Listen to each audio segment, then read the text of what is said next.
যে আমরা একটা সংগঠনে দাঁড় করিয়েছিলাম ক্ষুব্ধ নারী সমাজ। তো ফলে আমি মানে প্রতিষ্ঠা হিসেবে না বলে বরং আমার সেই পুরনো পরিচয়টাকে রাখতে চাই যে আমি একজন নারী আন্দোলন কর্মী। এবং সেজন্য আজকে প্রথমে আমি জাতীয় নারী শক্তিকে তার আত্মপ্রকাশের জন্য আমি ভীষণভাবে শুভেচ্ছা জানাচ্ছি এবং খুব ভালো দিন তারা বেছে নিয়েছেন 8ই মার্চ। এটাই একটা খুব উপযুক্ত দিন, কারণ জুলাই অভ্যুত্থানে নারীদের যে অংশগ্রহণ আমরা দেখেছিলাম এবং সেই অভ্যুত্থানে তারা যেভাবে সামনে ছিলেন, আমরা যে কোনো কারণে হোক তারপরে তাদেরকে একটু হারিয়ে যেতে দেখেছি, যেটা আমাদের জন্য খুবই কষ্টকর ছিল। তো আমরা আজকে এবং কিন্তু এটাও ঠিক যে আসলে কাউকে হারিয়ে যায় না কেউ, মানে কাজ যারা করে তারা কিন্তু ঠিকই টিকে থাকে এবং সেজন্য আজকে তারা আত্মপ্রকাশ করছে। এটা অনেক মোবারকবাদ জানাচ্ছে, কংগ্রেচুলেশন জানাচ্ছে, অভিনন্দন জানাচ্ছে। আমি একটু বলতে চাই, যেহেতু আমি জেনেসির অংশ না, আমি পুরনো মানুষ, তো সেজন্য একটু বলতে চাই যে আন্তর্জাতিক নারী দিবসে আপনারা খেয়াল করবেন, সাংবাদিক ভাইরা বিশেষ করে আপনারা জানেন যে এই দিন দেখবেন যে কোনো অনুষ্ঠানে যান সবাই আমরা বেগুনি কাপড় পরি, বেগুনি শাড়ি পরি, যে কোনো রঙের বেগুনি পরি। বেগুনি রঙটার একটা পলিটিক্যাল অর্থ আছে, এটা রাজনৈতিক অর্থ আছে, যেটা আফ্রিকাতে প্রথম চালু হয়েছিল। সেটা হলো যখন বেদনা আপনার যখন বা বেদনা খুব গভীর হয়, সেটা কিন্তু রক্তের মতো লাল হয় না, বলে না যে একেবারে ব্যথায় বেগুনি হয়ে গেছে। তো নারীদের যে ব্যথা, যে বৈষম্য নারীদের প্রতি যে নির্যাতন যুগে যুগে চলেছে, এতে নারীরা এই বেগুনিকে সেলিব্রেট করে। কারণ আমরা এটাকে উত্তরণ করতে চাই, আমরা এটাকে সেলিব্রেশনে নিয়ে আসছি, আমরা এটাকে নিয়ে হামুতাস করতে চাই না। তো সেজন্য এইটা আমরা যেমনই হোক একটা মানে এই রঙটা আমরা বলি। এটা একটু বলতে চাই। আর একটা হলো আজকের কনটেক্সটে একটু চিন্তা করবেন, আমরা কিন্তু কোন সংগঠনে আত্মপ্রকাশ করলেও আমরা কিন্তু ভূ রাজনীতির বাইরে না। বর্তমানে ইরানে যে যুদ্ধটা চলছে এবং দেখবেন যে শুরু হতে না হতে প্রথম আক্রমণে তারা একটা বালিকাদের, মেয়েদের, ছোট বাচ্চা মেয়েদের একটা স্কুলে, প্রাইমারি স্কুলে আঘাত করেছে। 168 জন শিক্ষার্থী মারা গেছে, মেয়েরা মারা গেছে। তাদের লাশের যদি ছবি দেখেন তাহলে এই কাজে কি হচ্ছে, এই মেয়েরা, নারীরা আগে মারা যাচ্ছে, আপনি দেখবেন যে তারা খেতে পারছে না। আমরা কিন্তু আমি নারীদের প্রতি অনুরোধ করবো যে আপনারা এইসব বিষয়েও সবসময় সোচ্চার থাকবেন এবং আপনাদের একটা বক্তব্য যেন সবসময় যায়। আমি একটু অন্তর্বর্তীকালীন সময়ের একটা ঘটনা বলি। আপনারা আসিয়ার কথা শুনেছেন, মাগুরার যে আসিয়া, সে তার বোনের বাসায় বেড়াতে গিয়ে সেখানে বোনের স্বামী দ্বারা ধর্ষিত হয়েছিল। আমি তাকে সিএমএইচে দেখতে গিয়েছিলাম, নাইট সম্ভবত তখন ছিল, তার আগে ছিল। তখন আমরা যেটা দেখতে গিয়েছিলাম, কারণ ঠিক একই ঘটনা পুনরাবৃত্তি দেখছি বলে বলছে। সিএমএইচে আসিয়ার যে শরীরটা আমি দেখছি, তার গলার এখানে কালো কুচকুচে ছিল, কারণ তার গলার কোনো একটা শক্ত কিছু দিয়ে তার শ্বাসরোধ করার চেষ্টা করা হয়েছিল। সে তাৎক্ষণিকভাবে মারা যায়নি, কিন্তু গাঢ়ভাবে ডেবে গিয়েছিল। এবং যে ডাক্তার আমাকে দেখাচ্ছিলেন, তিনি কথা বলতে গিয়ে নিজের অশ্রু ধরে রাখতে পারছিলেন না, কারণ এত কষ্ট, এবং অন্য বর্ণনা তুলে দিতে পারছিলেন না যে ছোট্ট মেয়েটা কি আছে।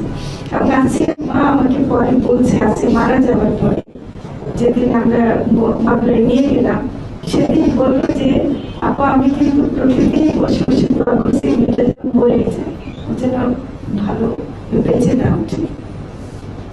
কারণ আসলে কিন্তু এই মেয়ে যদি বেঁচে উঠত, ওর জীবন কিন্তু কোনো মতেই স্বাভাবিক হতো না।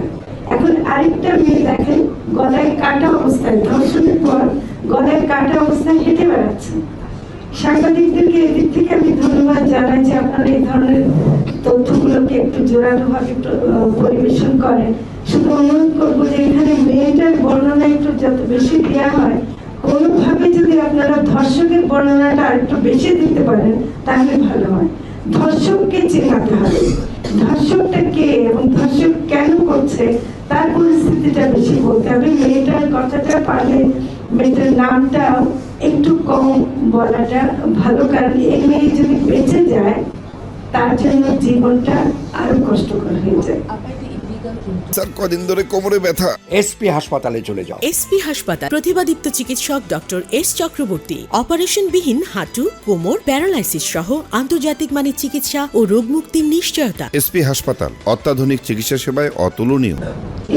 আমরা এই ব্যাপারে অনেক আন্দোলন করেছি, আমরা এটা অনেক আন্দোলন আগে করেছিলাম, সেটা যে নাম না দেওয়ার এটা কিন্তু অনেক ব্যাপার ছিল। এবং এইটা কিন্তু এখন কিন্তু নারী নির্যাতন কিন্তু আরো অনেক ভাবে হয়। পরিবারে স্বামী দ্বারা স্ত্রী নির্যাতন প্রায় ক্ষেত্রে হয়, এটা তো বলার অপেক্ষা রাখে না। তারপর হলো যে কর্মক্ষেত্রে নানা রকম যৌন হয়রানি যেটা আমরা বলি। এবং আজকে মেয়েদেরকে আমরা কি বলবো যে তোমরা ঘরে ফিরে যাও, এগুলো থেকে বেঁচে থাকার জন্য ঘরে থেকে নিরাপদ না, আমি নিজেও বলে যে আমরা কোথাও নিরাপদ না। তো কাজেই আমরা মেয়েদেরকে ঘরে ফিরিয়ে না দিয়ে আমরা মেয়েদেরকে শক্তিশালী করাটা, এবং এই জন্য আমি নারী শক্তি নামটা পছন্দ করছি, কারণ এই নামের মধ্যে একটা শক্তি আছে। এবং আসলে নারীদেরকে আরো বেশি শক্তিশালী হয়ে আরো বেশি পড়াশোনায়, কর্মক্ষেত্রে, রাস্তায় কোন একটা কিছু হলে তাদেরকে যেন আমরা রাস্তায় এবং সবখানে দেখি। আমি অনেক সময় খুবই, আজকের মঞ্চটা খুব সুন্দর যে আমরা অনেকে মেয়ে মাত্র একজন পুরুষ আছে, এটা দেখতে আমার খুব ভালো লাগছে। কিন্তু অন্য জায়গায় দেখা যায় যে কোনো মানে নারী নাই, শুধুই পুরুষ। এবং এটা এই যে শুধুই পুরুষের যে একটা সংস্কৃতি গড়ে উঠেছে রাজনৈতিক ক্ষেত্রে, এটা কিন্তু আমাদেরকে ভাবতে হবে। এবং আমি অনুরোধ করবো আপনাদের মিটিংগুলোতে নারী শক্তির প্রতিনিধিত্ব যেন অবশ্যই মঞ্চে থাকে। এটা আরো জোরদার ভাবে আমার একটা তোমাকে আমি ধন্যবাদ জানাই, কারণ আপনার বক্তব্য আমি সবগুলো ফলো করি, হাজির মৃত্যুর পর থেকে সবগুলোই ফলো করছি। আমি আপনাদের সবারই ইয়াং জেনারেশন সবারই কাছে আপনার খোঁজ খবর রাখি। এবং এটাতে আমি একটা জিনিস যেটা বলতে চাই যে নারী শক্তি যেন নারীকে রাজনৈতিক অবস্থানের একটা পত্র তৈরি করে। আর এইটাতে রাজনৈতিক অবস্থান আমি জাস্ট মানে শুধু নির্যাতনের বিরুদ্ধে, শুধু সহিংসতার বিরুদ্ধে এটা এনজিওরা করে, এটা অন্যরা করতে পারে, কিন্তু আপনারা একটা রাজনৈতিক শক্তি হয়ে উঠেন। আপনারা রাজনৈতিক অবস্থান তুলে ধরে প্রথম কাজটা হবে সেটা যে জাতীয় সংসদে এমনিতে তো মানে সাধারণ আসলে বেশি 2.4% মাত্র নারী আছে, কিন্তু 50টা যে সংরক্ষিত আসন আছে দয়া করে সেখানে যেন এর মা, ওর বোন, ওর খালা, ওর চাচি এগুলো যেন না আসে। এবং এগুলো যেন অবশ্যই, কারণ প্রচুর যোগ্য নারীরা আছে যারা নির্বাচনে দাঁড়িয়েছিলেন কিন্তু যে কোনো কারণে হতে পারেনি, তারা তাদের যোগ্যতার পরিচয় দিয়ে ফেলেছে। তাদেরকেও কিন্তু আমরা জাতীয় সংসদে আনার চিন্তা করতে পারি। আমি মনে করি যে এটার ব্যাপারে দল নির্বিশেষে